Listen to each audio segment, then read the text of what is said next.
Gajanan developers Pune यांच्याकडून आता पंढरपुरात इसबाबी कलश मंगल कार्यालय येथे साकारला जातो आहे भव्य गजानन टॉवर 10 मजली ट्विन बिल्डिंगचा प्रकल्प। मजबूत आरसीसी फ्रेम रचना, पायांसाठी वायू प्रतिबंधक उपाययोजना, आयएस मानकानुसार भूकंप प्रतिरोधक आरसीसी रचना असलेल्या गजानन टॉवर मध्ये उपलब्ध आहेत अत्याधुनिक सुविधांनी युक्त 1022 स्क्वेअर फुटाचे 2 बीएचके फ्लॅट्स, सुशोभित प्रवेश कक्ष, सामायिक क्षेत्रासाठी अत्याधुनिक सुरक्षा यंत्रणा, लिफ्ट आणि सामायिक क्षेत्रांसाठी वीज बॅकअपची सुविधा, स्वतंत्र अग्निशमन यंत्रणा, 2 मजली पुरेशी पार्किंग व्यवस्था, प्रत्येक कार पार्किंगच्या ठिकाणी स्वतंत्र ईव्ही चार्जिंगची सोय, सोलर वॉटर यंत्रणा, प्रत्येक सदनिकेसाठी इन्व्हर्टरची सोय।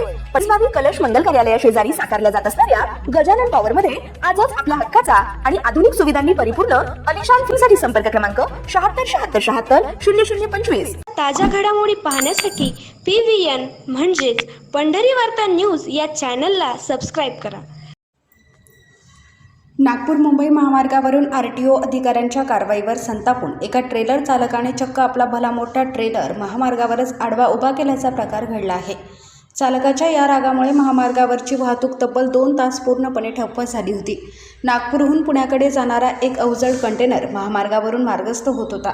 याचवेळी सहाय्यक प्रादेशिक परिवहन अधिकारी पथकाने या ट्रेलरला कागदपत्रे आणि नियमांच्या तपासणीसाठी थांबवले।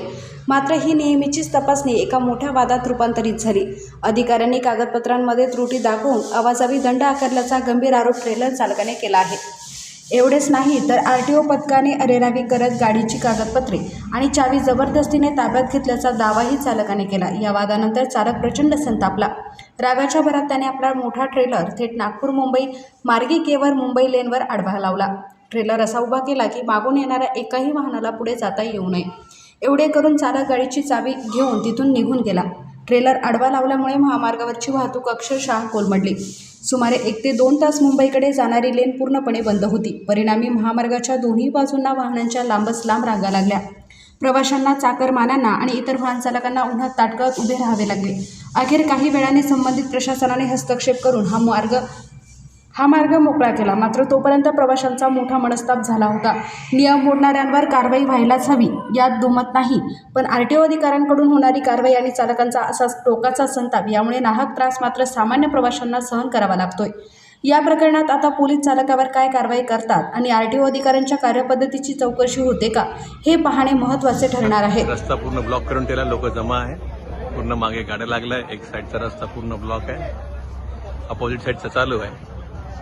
तर या प्रकारे ड्रायव्हर गेलेला आहे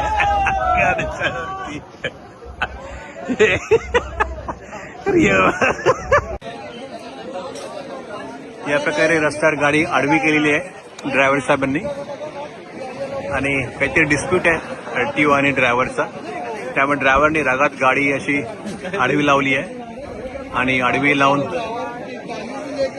पूर्ण रस्ता समृद्धीला नागपूर मागे